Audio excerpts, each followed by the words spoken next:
Hi, I'm Juan Pablo Montoya, and you're listening to F1 Weekly. There are fewer than 30 men in the world qualified to drive Formula One. A mere half dozen, perhaps, to win. At this moment, I'm inclined to think you're not one of them.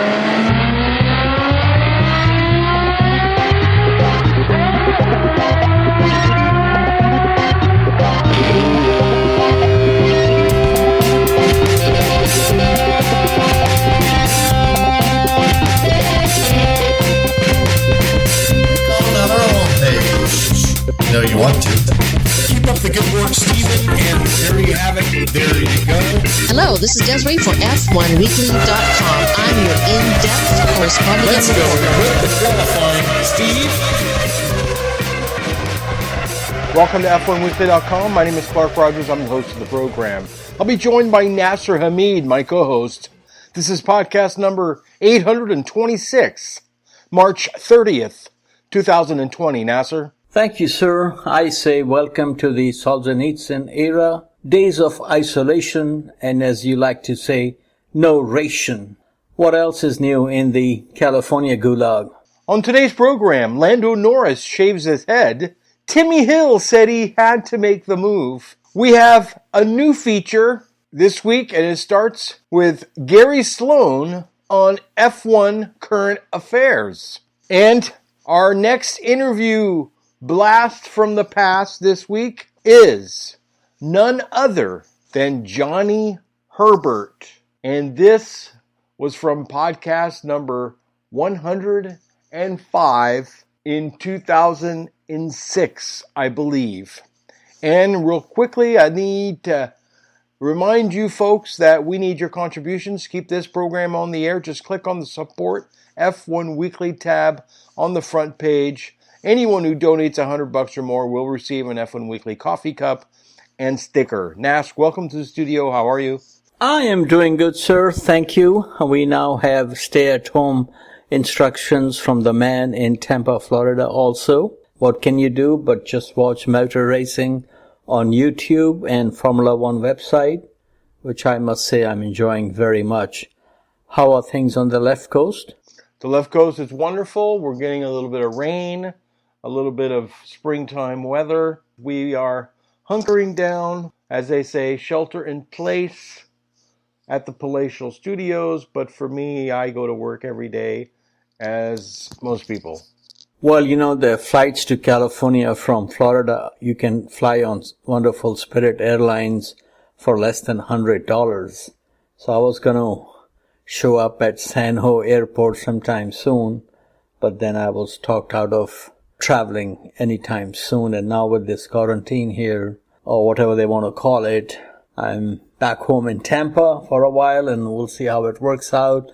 But I just hope this thing is over soon so we can get back to life that is normal, whatever that means for, different people. And what will happen to the 2020 season, sir, if there will be one? The opening round at this time, and correct me please if I'm wrong, is supposed to be the Canadian Grand Prix in June.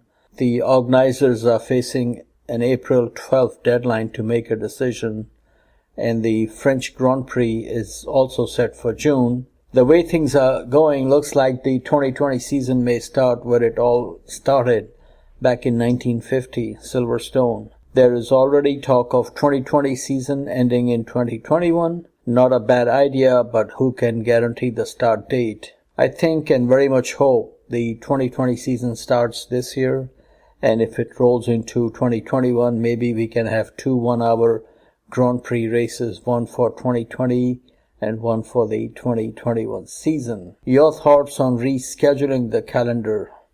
Well, I'm sort of leaning on Bernie's style, forgetting 2020 completely, but that's going to be hard to do, especially when the curve flattens out on the coronavirus and we all begin to go back to normal.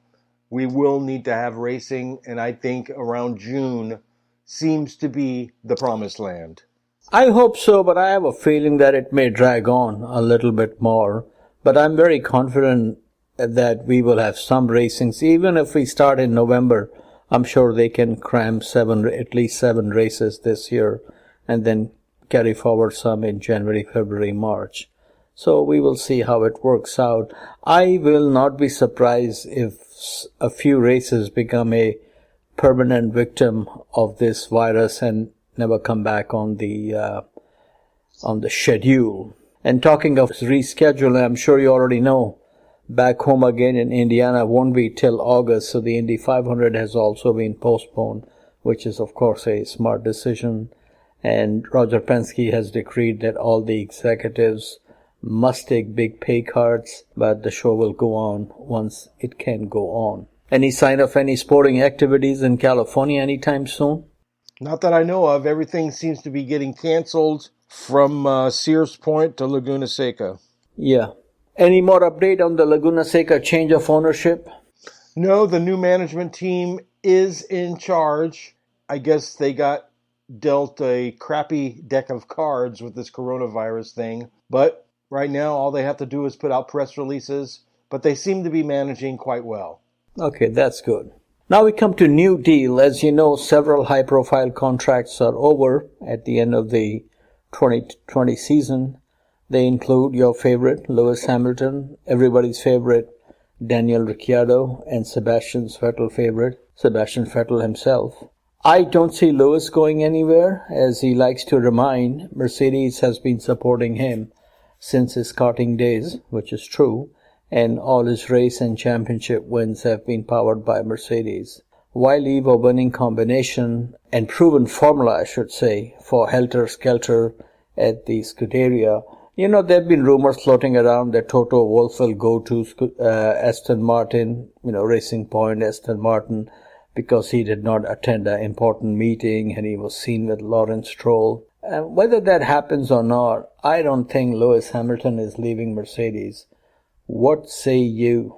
Well, I have some news about Toto and Lance Stroll in my Gary Sloan segment, so I'll save it for then. Okay, sir. Next we come to Daniel Ricciardo. It is generally accepted in Formula One paddock that leaving Red Bull cost the Honey Badgers some sweet success of race wins. It is also agreed upon that staying at Renault will most likely cost him any chance of World Championship. I do not see him winning races and staying at Renault after the 2020 season. Personally, I don't think he will go back to Red Bull. He has seen that movie before. It was called Nightmare on Max Street. But Danny Boy will be a good mate to Charles Leclerc. He is not into office politics and does not bring, to borrow a phrase from Christian Horner, chaos into the team, or to borrow a phrase from Sonny and Cher, a cowboy's work is never done. Andale, Alonso, your 2 pesos on this issue? No, there's no issue there. I don't see an issue. It's going to be tough with Mercedes continuing to dominate, so I feel bad for any driver, Vettel, Ricciardo. But if you're not at Mercedes, you're not part of the trophy case party. Very true. Next on the agenda, Sebastian Vettel. Since the arrival of Charles Leclerc in Maranello, Seb is no longer their commissar in town. Now reports are circulating from Italy that he is being offered only a 1-year extension, and on top of that with a deep cut in salary, an effective strategy when you want to push somebody out the door. Given his performance against his new teammate last year, the number of mistakes in the past 2 years, and best excuse for management, the current economic conditions, I cannot see Seb taking a huge pay cut and get pounded again by Leclerc. Question is, where can he go? There is no open door at Red Bull. I can see him at McLaren being recruited by his fellow Deutschen man Andreas Seidel. I had a brief chat with Andreas at Abu Dhabi, and he said to me, I worked very hard to get the Mercedes deal. I think he can work hard again to mate a German driver with a German engine, even though the engine is made in England at Brixworth, with a big donkey to Ilmore. What say you? Well, the interesting part is there's lots of talk of Vettel going to Renault next year. So you could be right. It could be Vettel to Renault, Ricciardo to Ferrari. All's well that ends well. I personally don't think, anything can happen, but I personally don't think Sebastian will go to Renault. What is he going to do there? McLaren would be a better deal for him with a Mercedes engine, I think. I think retirement and staying at home is going to be the best deal. Yeah, that is a very good option available to him, especially if there is no seat at Ferrari or a high-paying job at McLaren, because he's not hurting for money, that's for sure. Okay, now we come to Fistful of Dollars. You always get some good news in bad times, because there are good people around in this world still. Red Bull owner Dietrich Mateschitz is the Sergio Leone of motor racing.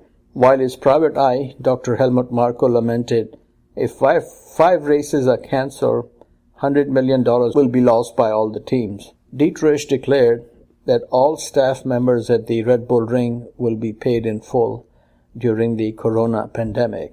Nice to hear Vienna calling with very good news. You like that news item from Dietrich Mateschitz? Oh yeah, I thought it was great. Yes, sir. It's good news, especially in this day and age. Okay, sir. And now we come to GB on JB.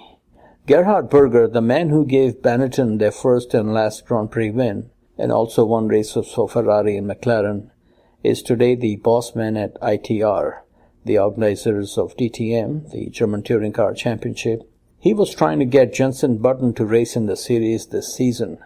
The 2009 world champion recently gave up on his Japanese Super GT ride with Honda, driving the NSX, because of constant crossing the pond, something he was not too keen on doing again since becoming a papito. According to Berger, Button was interested but declined the offer as he is now living and walking in LA. And who can blame him, Mr. Rogers? As we all know, it's a lot of fun when the sun comes up on the Santa Monica Boulevard. And with this meltdown we're having because of coronavirus, I have some concern about quite a few series, and one of them is DTM, because a few years ago Mercedes left, and it left only two teams, BMW or BMW, as the natives call it, and Audi. And then Gerhard Berger, through his efforts, they brought in Aston Martin, but they have also now left the building. So we'll see how it works out. Anything else, sir, you would like to talk about? Yes, so I'm going to read the latest from Gary Sloan. Of course, Gary Sloan is the author that wrote In the Pit Lane, F1 Exposed. F1 Exposed is a great book. It's available at inthepitlane.com. inthepitlane.com. And here we go. This week's episode is called Toto's Jigsaw Puzzle. Back in 2014, Formula E founder Alejandro Agag approached Toto Wolff with the hope of signing up Mercedes for the series. Toto declined and pointed out in his opinion that Formula E wasn't different enough to attract fans. His other concern was the transfer of engineering knowledge to road cars. When we sell cars, we don't sell 10 engineers who sit with the driver. The early adopters switched to conscious of the environment, but if you want a big movement of people, you need to address the heart. Wind the clock forward to February 2018, and Toto proclaims, I didn't think it would survive the first 3 years, but Formula E is an exciting platform, and against all odds, Alejandro and his team have managed to build a series which is interesting for many people. It clearly hits the zeitgeist. Corporate boardrooms are talking about it, and what he and his team have done is truly amazing. This is when events start getting interesting in what is maybe Toto's master plan. Later in 2018, one of the founding Formula E teams, Venturi Racing, owned in true F1 fashion by the Monegasque millionaire Gildo Pastor, appointed a new team principal and shareholder, stepped forward one Mrs. Susie Wolff. I'm sure Susie was appointed on merit, but being married to one of the most powerful men in motorsports probably helped a great deal. And then in 2019, Venturi Racing announced its engine, cooling system, rear frame, rear suspension, dampers, software, onboard electronics, and wiring looms would all be purchased by, yes, none other than Mercedes.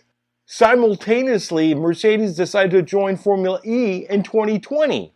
stating Mercedes have entered the fray so that it can showcase that it is a leader in the emerging technology. So, is this Toto lining up for a takeover of the Formula E series? In his ambitions to be top dog in F1 don't materialize? Interestingly, Toto's been busy in his old hunting ground at Williams with Mercedes extending its engine deal for a further 5 years. Toto commented at the time, Williams is one of the iconic brands in Formula One, and we at Mercedes are proud to count them as part of our motorsports family. They have been through some tough times recently, but that has only served to demonstrate their resilience and strength of character as they battle back to where they belonged on the grid. I am certain that the outlook for independent teams is brighter under the financial regulations that will be introduced in 2021, and we are delighted to continue our partnership with Williams into that new era in our sport. Really, Toto? I wonder how long before he makes a play for Williams, maybe when Daimler-Benz pulls out of F1 and Sir Jim Ratcliffe with his deep pockets outbids him for the Mercedes F1 team. Again, Toto probably always working on his plan B. Then there's the thorny issue of Toto's old buddy, Mr. Lawrence Stroll, the new owner of Racing Point, aka Aston Martin. One of these two guys will eventually be crowned king, as I suspect both have very ambitious plans. Lawrence is moving at quite a pace, at greater financial resources than Toto, and the latest speculation is Toto becoming CEO of Aston Martin, something that he has denied. I don't think this is going to happen, as Toto, I suspect, wants to be his own man and is probably tiring of Daimler's interference in the Mercedes F1 team. I believe the offer did exist. It was an attempt by Lawrence to curtail Toto's plans now in the future. Want some proof? Well, given the perilous state of F1 finances now, we are in a crisis. How long before the vultures arrive at Williams? Will it be Wolff or Stroll who wins that prize? So there you go. Williams title sponsor Rocket has also entered Formula E. And yes, you guessed again, having decided to partner with Venturi Racing for the next 3 years. Susie Wolff was previously at Williams driver, so she may have had Claire Williams' assistance with Rocket, or maybe Toto played hardball with both teams on the engine deal. Also, Toto is getting guidance on Formula E, not just from his wife, but a former employee, Nico Rosberg, who owns 0.2% of all of Formula E. Gary Sloan, thank you very much. He is the author of In the Pit Lane, F1 Exposed. Details are inthepitlane.com. Keep up the good work, Gary. I love your opinion. We're going to take a quick break, and we'll be back with Motorsports Mondial and the interview from 2006, where me and Nasser talked to Johnny Herbert, the Schumacher teammate. We'll be back after this brief message. And here's your F1weekly.com Formula One trivia. As we know, Fernando Alonso won the 2006 F1 Championship in Brazil, crowning him as a back-to-back champion. He joined the ranks of Ascari, Fangio, Brabham, Prost, Senna, Schumacher, and Hakkinen as the only men to successfully defend their championship title. Two of those men mentioned had 3 or more consecutive titles. One was obviously Schumacher with 5, and the other man had 4. Who was he? I'll have the answer toward the end of the podcast. Welcome back to F1weekly.com. Clark Rogers here, your host. And now, as we spin the globe and go around the world with Motorsports Mondial and the king, the guru himself, Nasser Hamid. Thank you, sir. Since there is no racing in near future, today we will look at some dramatic debuts in Formula One. But before that, we have to talk about Nando. His ex-boss, so I think he may still be doing some business for him, Flavio Briatore was recently interviewed on the official Formula One podcast, which is available on YouTube. And it's a very extended conversation, very interesting.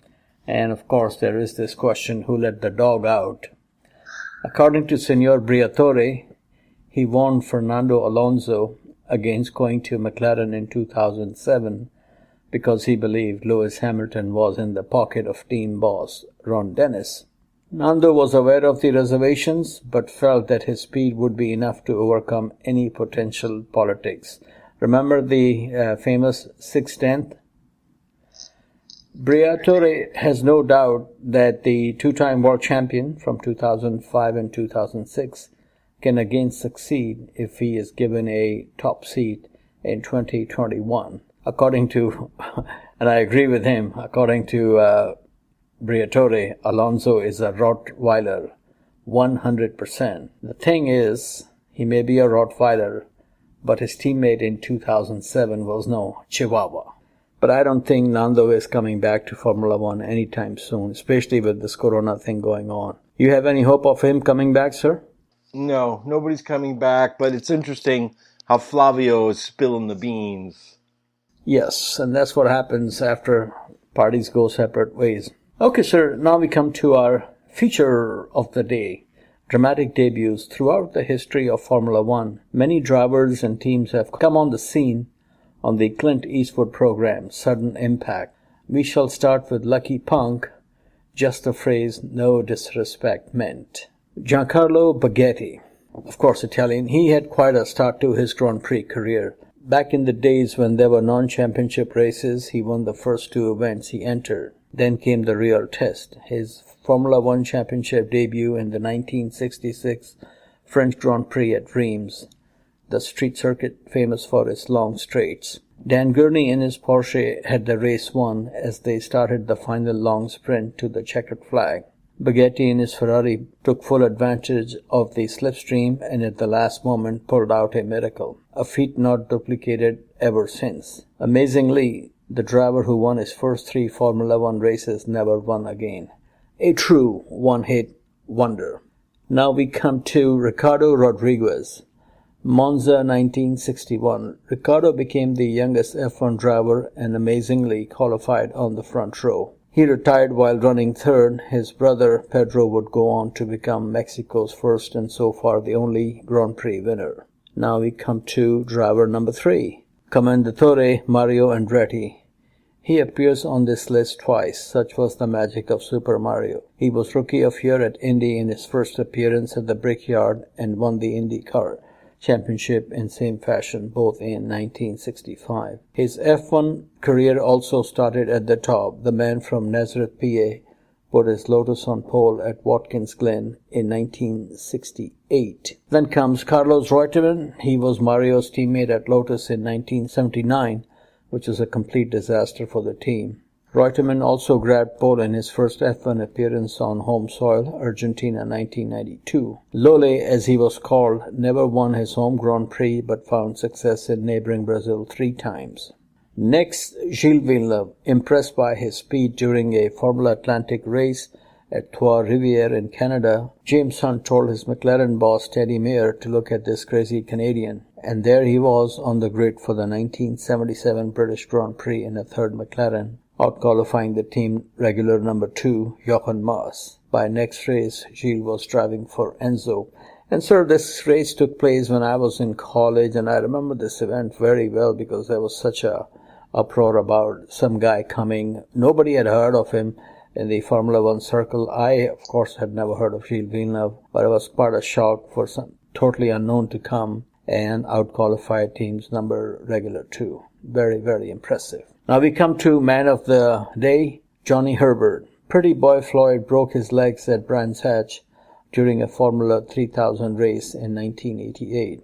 But he was lifted into his Benetton at the 1989 season opener in Rio.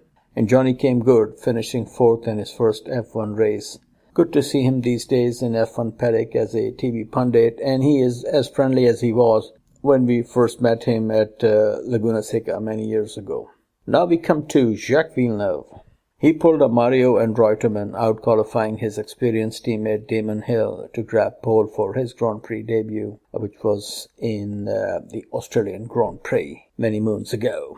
Now, sir, interesting. Drivers winning on debut with the new team. This may or may not have been their first Grand Prix win, but this was impressive to win on driving for a new team. Mario Andretti, 1971, South Africa.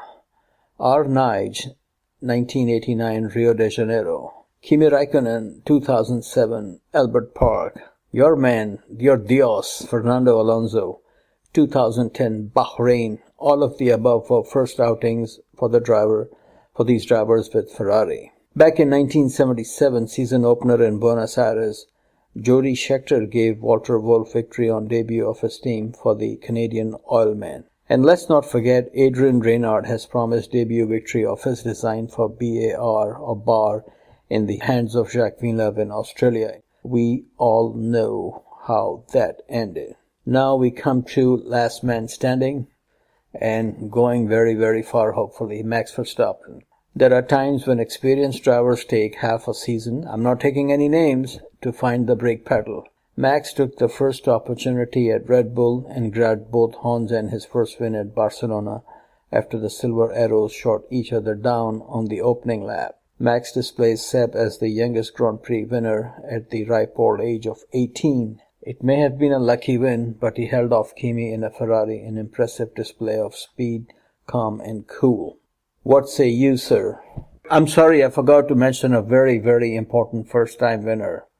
Back in 2005, I had no idea what a podcast was, and a Clark Rogers from San Jose, California, started a podcast that is still going on strong, and he's number one with F1 Weekly.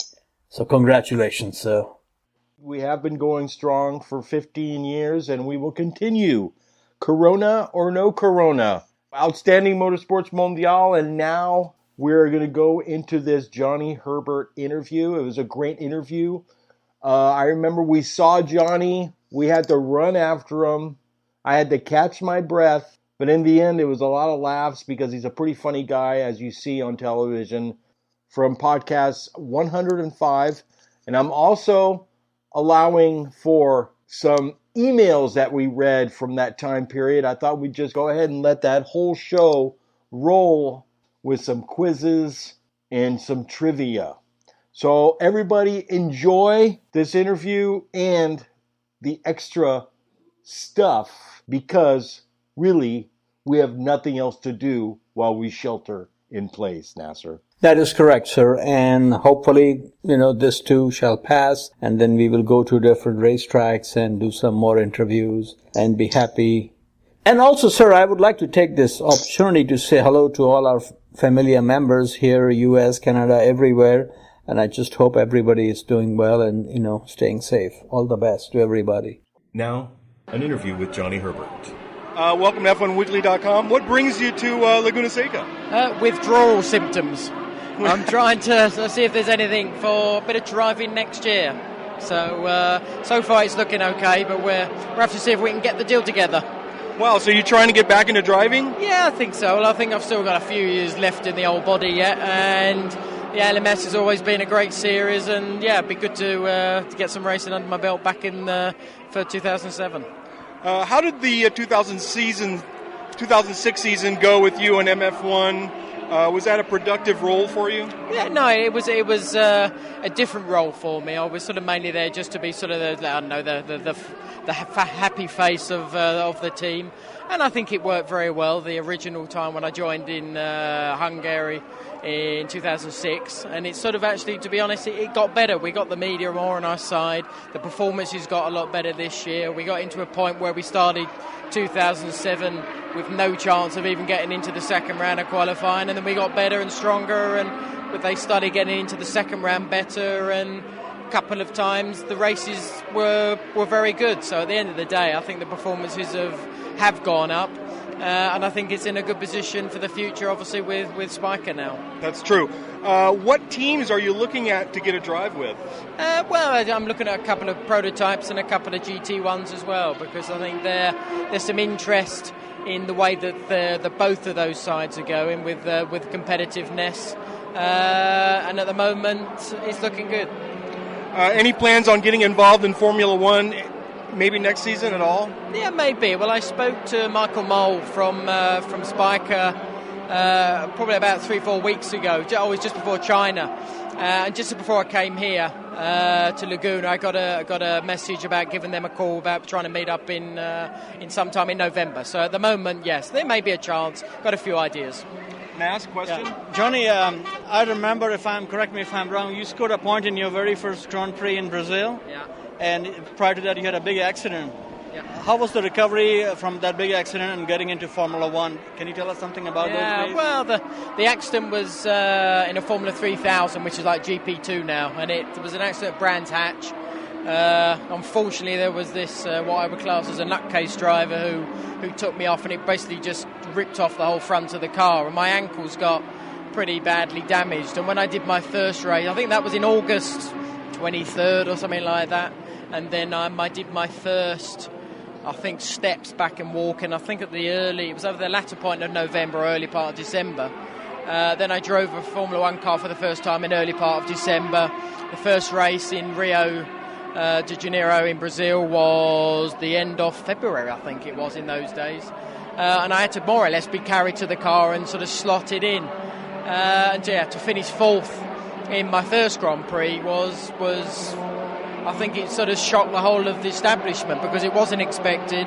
Probably didn't expect it myself, to be honest, but I had the determination and drive to be able to do that. And the feet weren't in very good condition anyway. But I was fortunate that the track itself sort of suited the condition that I had. But it definitely helped. I think save my career anyway. Now, if I may ask this question, Peter Collins was in charge of Benetton when you came on board, right? I believe he hired you, and I think then relationship did not work out between him and Flavio. Can you tell us something about that? Yeah, well, Flavio joined. Well, I know he was there in Rio, so I think he must have been sort of around the end of 88, I guess. So he was definitely there for 89. And of course, we know what Flavio's gone on to do since then. And of course, the characters were very different. Flavio had a relationship with the Benetton family, for a few years before that. And obviously, he had eyed a chance of getting into Formula One. And he came in with Benetton. Peter was there, yes. And I think the relationship probably started, unfortunately for Peter, on a negative way because I came in as a disabled driver almost. And I do remember having a meeting with Peter, with Flavio, and with the Benetton family, and they were just asking me was I up to the job. So obviously they had realistically negative feelings about it, where Peter was always positive. And then as the year went on, sadly it got worse for me because obviously the feet weren't in the right decision, but that probably hurt Peter's chances of obviously staying on, but obviously aided Flavio's chances of going into Benetton and running Benetton like he did. Yeah. I remember reading at that time when Peter Collins left Benetton, an interview with Flavio saying one of the things he brought up was your case that Peter Collins had hired you when you were in crutches or in plaster or something like that. Yeah. How was your relationship with Flavio, if you had any? Yeah, well, I didn't have really a relationship on the first time in 89, but then obviously in 95 we had that relationship again, and it probably didn't go very well just because of Michael being there. He was world champion from 94. We all know how Michael runs in a team. He always wants the team to be completely behind him, which is fine. But I had a problem with Flavio because I think the second race in Argentina. Michael asked that I could have if I would have not be allowed to use his data to sort of look at. And Flavio agreed with him and allowed that to happen, which I thought was wrong. If it was Flavio was always telling me it was a team effort, but that didn't seem a team way of doing things. So we probably didn't hit it off, shall we say? Michael is Michael. I don't have a problem with Michael, but I did have a problem really with the way Flavio sort of went along with Michael, which I thought was wrong. So we didn't have that close relationship, no. Now, you're saying Michael is Michael. How did you find him as a person? And in terms of a racing driver, we cannot question his success. is he really that committed and that like nobody like him? Yeah, no, I don't think. No, I think, to be honest, if you probably ask the majority of people, I think he has more. There's more majority that like him than dislike him, for sure. From a fan point of view, and I think he has a lot of respect within Formula One.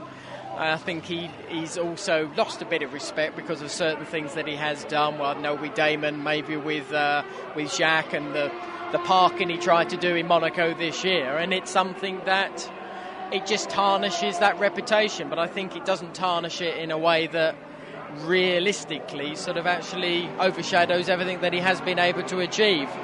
It's not my way of going racing, but then again, he's been 8 times, or possibly 8 times, let's say 7 times more successful than I ever was. So, you know, it was a very, very different way of going racing. It hadn't happened before. You know, we'd never seen it with Ayrton or Alain Prost or Jackie Stewart or whoever before that. And I don't see it actually at the moment, anybody there that's going to work in the same manner. I don't see Kimi that way. Fernando, I don't see that way either. So I think it was just a very different way of going racing, which was basically to be selfish and use everything for the advantage of Michael Schumacher. There's nothing wrong with that, and I think that's just a very different way of doing it. I've always been a driver that if I've got a teammate, then we have the same equipment and let's go and have a proper battle. But Michael was always, well, I'm number 1, you're number 2, and I'm going to have everything, my way. But you can't take it away of how successful he has been. You had 2 very popular wins, one on your home soil, British Grand Prix, and at Monza. And I remember watching those 2 races with a few of my friends, and we were all very happy for you. How was it winning your own home Grand Prix and winning at Monza, which is such a historical, magical place? Yeah, well, the Silverstone is always special, or home Grand Prix is always special to any driver. To win the first one in your home Grand Prix just makes it that extra special, because the British fans have always been very supportive of British drivers, and to be honest, they'd had in that sort of time a lot of success, because obviously it had Nigel winning, we'd had Damon winning, then myself, and then DC as well. So the British drivers had always done very well in, let's say, a 7-year span. So it was good for me. Mentally, it was good as well in a difficult situation, and going on to win in Monza that same year was especially, again, just because of the Tifosi, Ferrari, Italy, and the history that Monza has. But the first one will always be more special just because of it being the first. But Monza was special as well, and when latterly I did it with Stuart in Nürburgring, again, it was another historic type place to win because of the history of Nürburgring, but also it was the last race win for Jackie Stewart, which was, I think, 30 years before, and it was just, made it even that more special as well, that it was that 30-year anniversary of Jackie, and then to win the race for them as well. Now, you are one of the few drivers, at least we have access to, who have raced against both Schumacher and Ayrton Senna.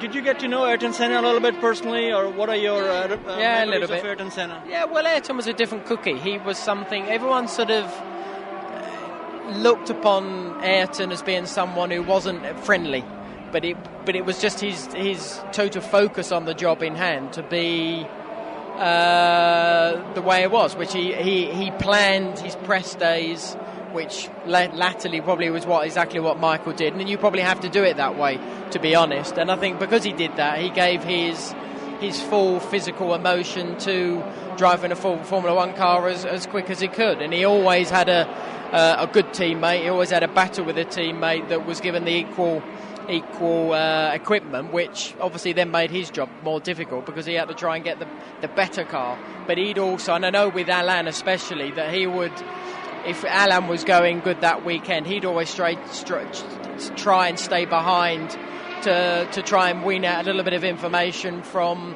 his engineer or whatever. But then Alan knew that, so Alan would hang around, and they'd sort of almost leave at 10 o'clock at night because they were both hanging around trying to wait for one of them to leave.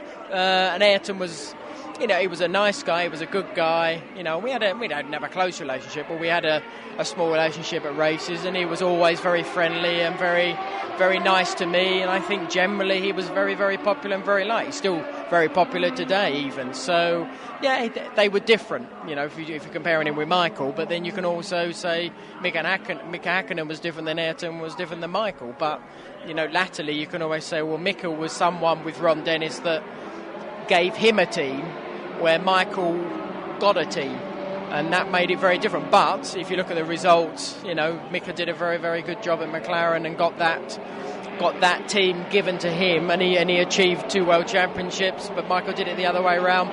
All right, achieved 7, but that era, Mika won those 2. All characters are different in any sport, and Formula One is no different to anything else. You said something very interesting that caught my attention, that give them their team. In any given year throughout the history of Grand Prix racing or any series, even here in the US, you only have a few 3 or 4 teams that can give you a championship winning car, and of those 4, only 2 of them are in a cycle where they're at the top. How important you think, since you've been in that situation, that if a good driver like a Raikkonen or Alonso gets into a good team, that the whole effort is just on him? Like Alonso is the main man at Renault, there's no question about it. How important it is that the team picks up one driver that, hey, we're going to give him every ounce of energy? Yeah, well, it's become probably the way to be. Now, Kimi going over to Ferrari is going to be a little bit different, because obviously with Ross Brawn leaving, that sort of is a big gaping hole in Ferrari's armour. But I'm sure Jean Todt is going to try and patch that hole up. But it's going to take a lot of work to get that to be filled. Now, if that's going to take too much energy to fill, which will mean it will take too much energy out of Ferrari, I don't know. That one we're going to have to see. Kimi's not a motivating type of guy, and that's probably going to make a difference, because he's very, very quiet, doesn't really say boo to a goose, and I think that would be something, because Ferrari have had the last, 10 years almost with Michael being there, or thereabouts, and it's not quite 10 years, is it? No, it's close to 10 years, but it's going to be very different with that. Now, with Fernando moving across to replace Kimi, it's going to be a little bit different. The structure there isn't going to have changed so much. We haven't seen McLaren being as strong as maybe they should have been in the past couple of seasons, but you never know. The rules are changing.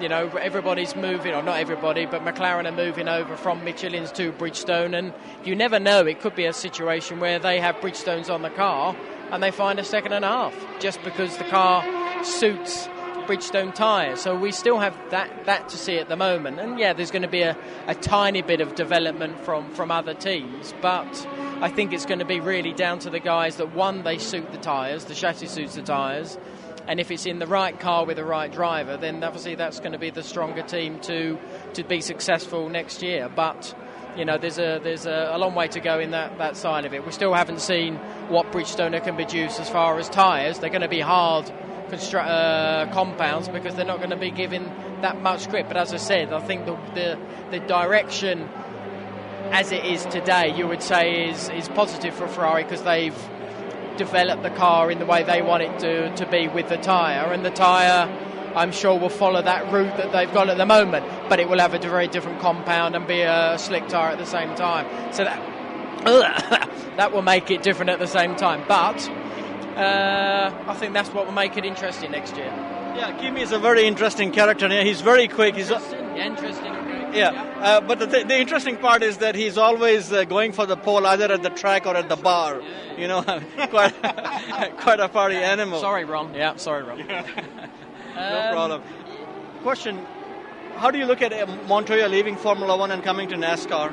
Yeah, well, for Juan, it was, unfortunately, that Latin temperament was something that maybe sort of got in the way, and I think it was a shame, because he's got a lot of natural talent, and probably we didn't see it consistently enough, and that probably consistency was something that never shone through at McLaren. Kimi's consistent as hell, always on the ball. We did see Juan beat him a couple of times, but it was only those couple of times. And then obviously what happened in, I think, Indianapolis, which I think there was a lot going on before that, and I think that was just the iceberg won the day at the end of the day. I think the tip of the iceberg was always going on before. The iceberg won that day. Moving across to NASCAR, to be honest, I think he was always at home on high speed. He was always at home on street circuits, but also at home on an oval. And we saw what he did in his last Indy when he won it without really a problem, and he was very much in control of the race from lap 1. But NASCAR, I think, is different. But I think he'll be able to adapt no problem. We're keeping an eye on him. We do this F1 Weekly podcast. Yeah. We're calling it the NASCAR's Monty Python show. Giving an update. Well, it could very well be, but I hope for his sake it's probably not. But it's going to be interesting to see how that really develops at the end of it as he sort of moves up into the proper NASCAR. One very important question. I'm sure you followed motor racing long before you got into racing as a driver. Okay, since that time, if you were a team owner and all the racing drivers you have followed as a childhood hero and ones you raced against, and today, if you were a team owner and you had to pick two drivers from history, from the time you have followed or you have seen race, who would those two be and why? Yeah, well, I think Jim Clark would be one for sure, because I think he always stood out above the others. You know, he was in a very good era with Jackie Stewart, Graham Hill, for example, Joachim Rindt, another one, and he always seemed to be a gentleman, which in those days I think that was the way racing was. But I think that natural talent he had was very special, and unfortunately we probably didn't see the full potential of what could have happened in future years. So I think he would be definitely one, and the guy that I always liked, who gave it his all. And it seemed to be if he had four wheels on the car or even three, and he was in a good car or a bad car, it really didn't matter. We saw some stunning races from him, some wonderful race wins. We never sadly saw a world championship from him, but was Gilles Villeneuve, because I think he was the ultimate driver in any situation, and I think it was something that was special and very rare to see. And I think it's something that we haven't seen really since then. I'd probably say the closest we've seen since then is probably Juan, in a way, because Juan has got that type of determination to just drag the car around the track. But I think those two would be mine. Among the new drivers here, young coming like Nico Rosberg, Robert Kubica, Lewis Hamilton, who else am I missing here? Sebastian Vettel. Who do you think has the most talent, and who do you see going very far? Well, I think at the moment, Kubica has been very special in what he's done in probably a very limited program. Kimi, I would still class him as a young one because he hasn't achieved as much as he should have done. So I think Kimi's still going to be there because he's relatively young anyway. And the guy that's done very well from the younger categories has probably been Piquet. I think he did a very good job in mainly his first test at Silverstone. I think it was 3 days, and I think he was quickest, on all 3 days, where Lewis had been his first run in a Formula One car, and he beat his teammate Della Rosa by about a tenth of a second, which probably didn't, but it wasn't as impressive as I think what Piquet Jr. did. So I think that'll be interesting how that goes. He's going to be the test driver next year with Renault. Piquet Jr. and Lewis, I don't know. There was I read something before I came here, which I sort of found it funny as a comment, which was, I think they weren't sure if he was going to go to Brazil. I think it was decided he wasn't going to go to Brazil, and sort of Lewis sort of said, well, I don't feel I've got the experience yet, and I haven't got the proper feeling of the car, and maybe it's a good thing that I'm not going and stuff like that. But I thought that was a bit strange, because if you're a young driver, you want to get in the car as quick as you can and be on the track.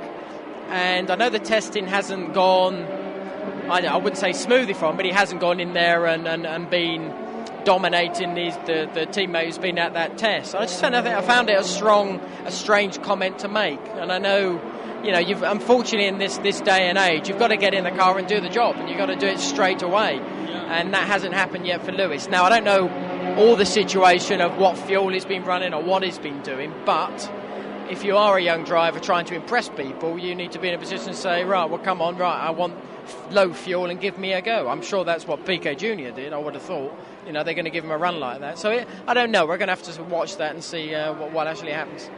Talking of Piquet name, I was a huge fan of his father, and he was quite a character.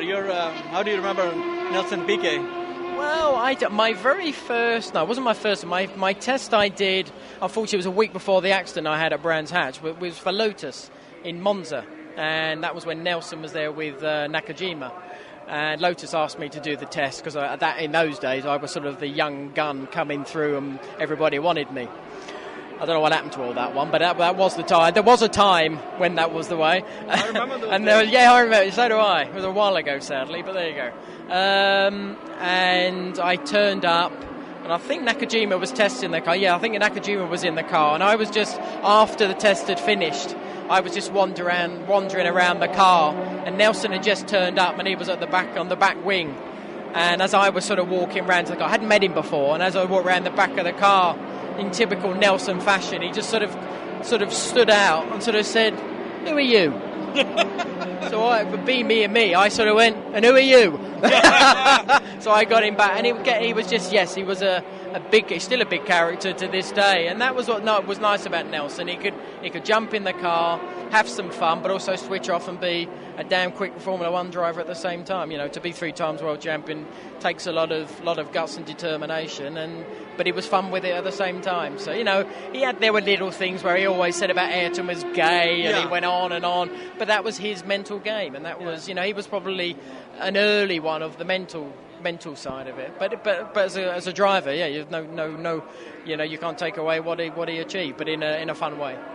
You know, we were talking to Christian Fittipaldi a few months ago, and of course he knows Piquet Junior, Senior. So I asked him, "Is Junior as crazy as Senior?" And he started laughing. He says, "No, he's normal." No, he's definitely much more normal. I'm surprised Nelson hasn't led him around, but no, yeah, I think it's a different day and age as well. I think, you know, the way Nelson Jr.'s been brought up is to be professional, and it is very professional. It's very different. You can't almost speak the mind that you used to be able to do. You know, you've just got to be a very, very corporate driver nowadays, and sadly that is the way it is, but that's the way it is.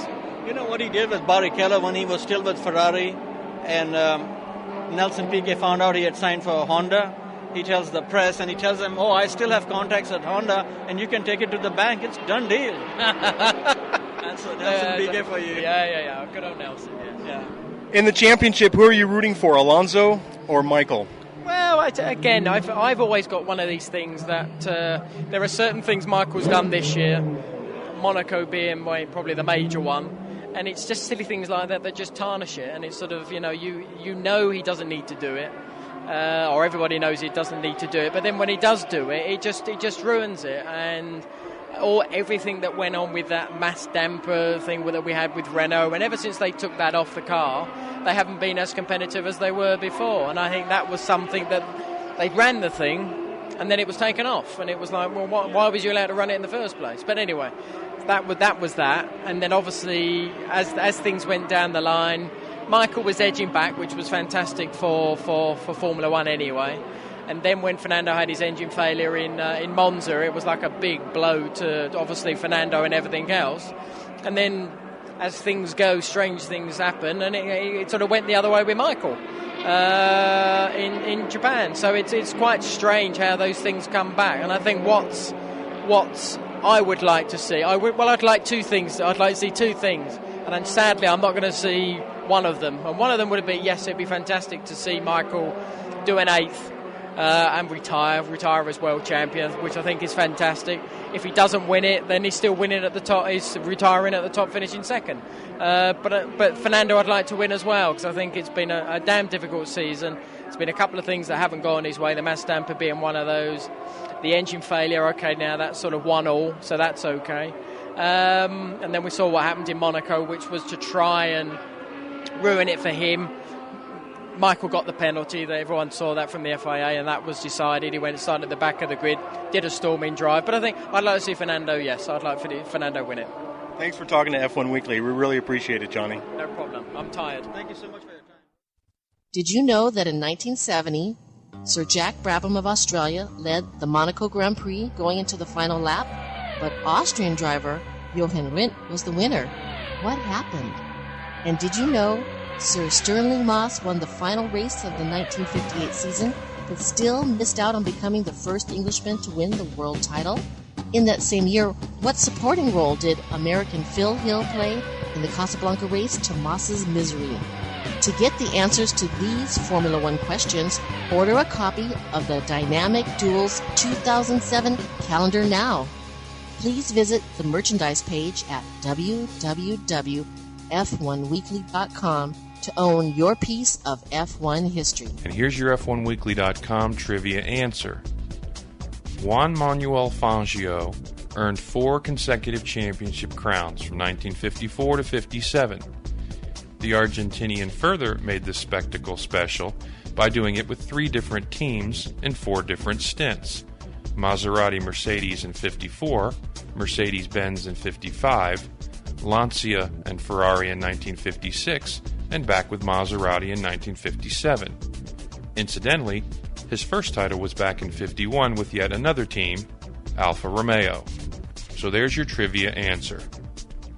Welcome back to F1weekly.com. Thanks, Will, for another great trivia question. Keep up the good work. And for everyone, go to mytriviapodcast.com. He's got lots of good stuff out there. Okay, now, Steve Fall, my co-host, is definitely out today.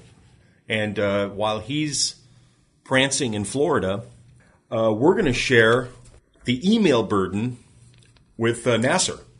Nasser's in the studio, so we're going to let him start off with email number 1, and we'll sort of play tag. I don't know if I can fill Steve's shoes, but I'll make my best effort, Yahoo ads. Excellent. That was you want to. Okay, this first email, Clark, is from one of your fellow citizen of the world, Senor Ernesto Ruiz. Hey, Clark, don't be ashamed of being a citizen of the world. Only narrow-minded characters would be annoyed by correct pronouncing foreign nationals' names. Keep doing the way you've been doing. You do great. Congratulations again. Ernesto Ruiz, Lima, Peru. P.S. Rubinho is pronounced with, whatever that Spanish the thing little is. frou-frou on Rubinho, yeah, they have the same thing in I've German. been practicing. Also. Yeah, good. So remember Spain? I guess he's referring to España. Mm-hmm. And, Ernesto, thank you for listening. And we'll be very interested in hearing about the racing scene in Peru, if there are some racing tracks or what's going on in Lima and surrounding areas regarding motor racing. You have a message for Mr. Ruiz? Keep in touch, and I've been practicing. Let me try it. Rubinho. Pretty good, huh? Okay, my turn. This is from Martin Caton in Canada, Ontario. I want to add a counterpoint to the linguistics issue. The way you guys speak and pronounce drivers' names adds color and uniqueness to your presentation. Some highlights for me are the way Clark says, Rubino and bravo, bravo, bravo. They always make me smile. Don't change a thing. It creates energy and projects the fun and enjoyment you get out of doing the show. Thank you. Thank you very much. And we've been balancing this out, and I think I'm going to stick with my style. So thanks for the email, Martin. Keep up the good work. And don't forget, Caton Designs are the people that did our logo. So if you need anything, I believe it's CatonDesigns.com. Nas, what's the next email? Well, I have to agree. You have to be, who you are. So if you want to like to roll your R's or slip away your X or whatever you do with your, agenda, I think stick to it. Yeah, thanks, Nas. I think everybody loves you. Thank you, Nas. Not everybody. Well, there are always exceptions. That's true. But at least everybody in this room. Anyhow, moving forward, we have an email from Mr. Bruce Rhodes in beautiful Melbourne, home of the first Grand Prix of next season. There you go. And he writes, I have recently purchased an MP3 player and came across your site when looking for F1 Podcast. I must give my congratulations to you for your enthusiasm, knowledge, and insights. Too often, F1 commentary and discussion makes the basic assumption that people are tuning in for the first time and have to be told the most basic of information. Very frustrating for most motorsport enthusiasts. Your efforts are commendable, as it appears you understand only enthusiasts will be downloading and that they are interested in the detail and behind the commentary, behind the scene commentary, I would imagine, and also in an entertaining manner. Keep up the good work, and I will keep downloading. Thanks and best wishes. Bruce Rhodes, Melbourne, Land Down Under, Australia. Thank you, Bruce. Excellent. Thank you very much, Bruce. We're glad that you found the show, and we appreciate your support.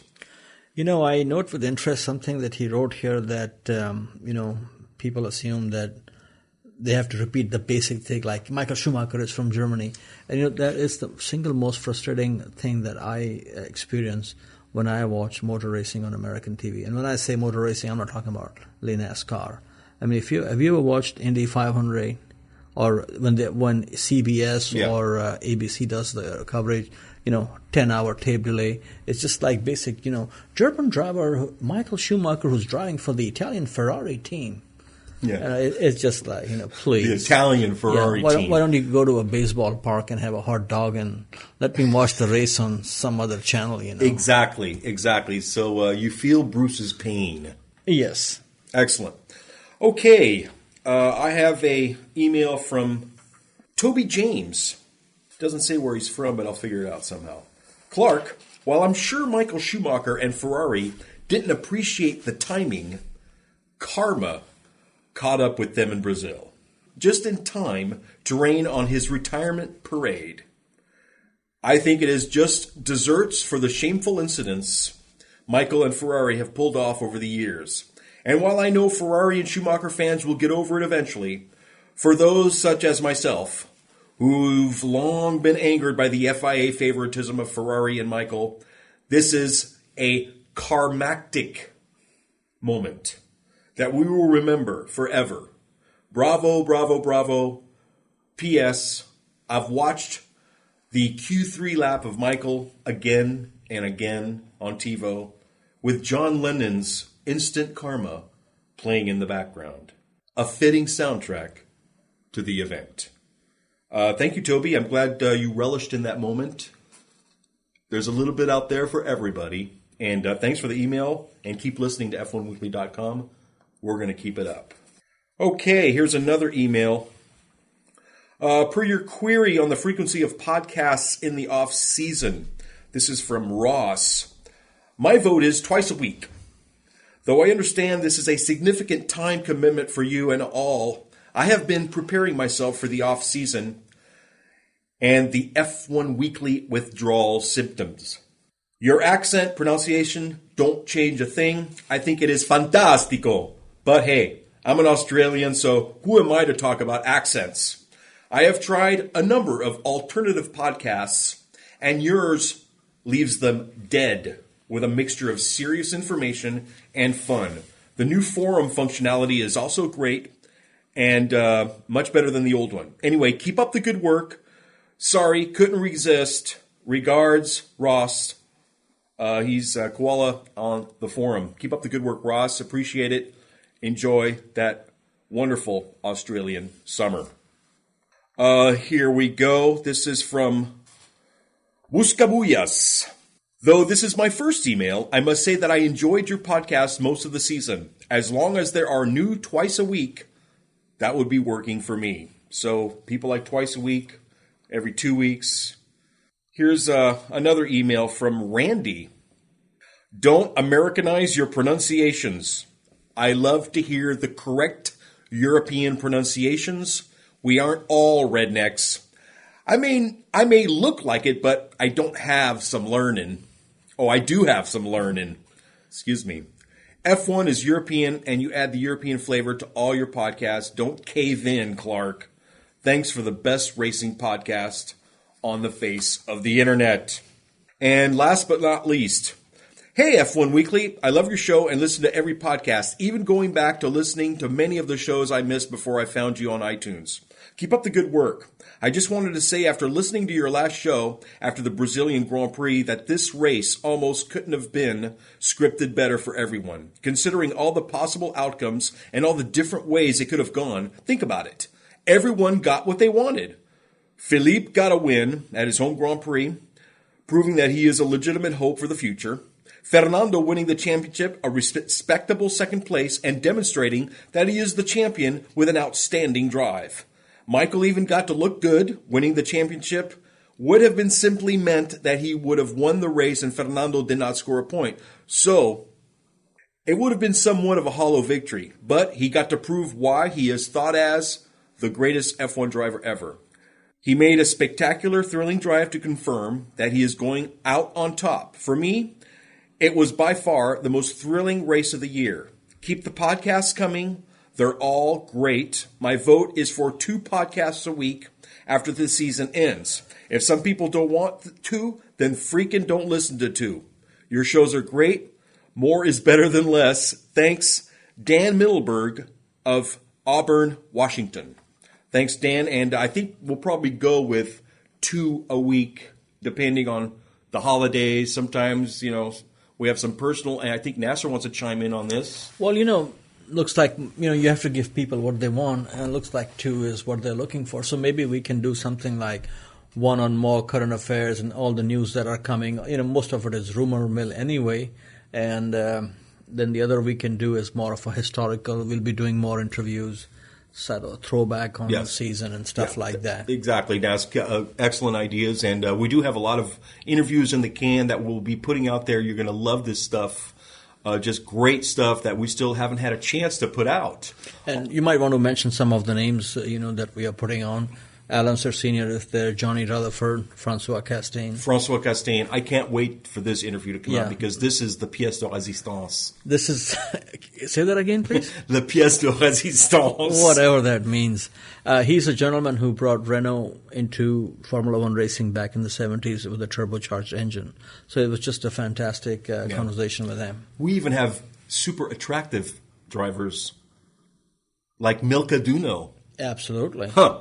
From Venezuela? Yeah, absolutely. Fantastic racing heritage. Yeah. Whew, great stuff. Eddie Cheever, yes. We have Eddie Cheever in the can. We have some good stuff. Yeah. I mean, I can't even remember all of them.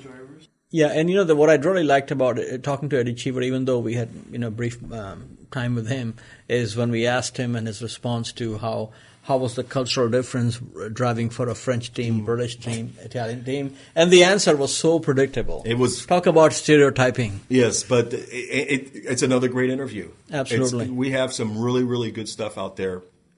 So stay tuned. The off-season will present you with some great interview. And NASA is going to be providing us with some great historical segments. We have, I believe, correct me if I'm wrong, Nas, but we have Gilles Villeneuve coming up very, very soon. You are never wrong, Clark. Gilles Villeneuve is coming up next month. I'm working on a story on him, and it should be interesting. One of my favorites, and one of those drivers who have left a very everlasting impression. More people, here we are talking about him. More people talk about him still, even in magazines, than they talk about Alan Jones or Jody Scheckter, and these are guys who won world championships. And a genuinely nice guy. Oh, absolutely, no question about it. On top of that. So there you have it. We're not going to let any of our listeners down. We're going to keep you guys on the edge of your seat when it comes to Formula One and motorsports history. Good night from F1weekly.com. This is Desiree for F1weekly.com, thanking you, the subscribers and members of our listening audience, for listening to our podcast, reporting and commenting on Formula One, the highest echelon of motorsport, a blend of technology, tradition, glamour, and guts, all wrapped up in a high-speed package. That's F1weekly.com for all your Formula One needs.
So come close, don't let go. Come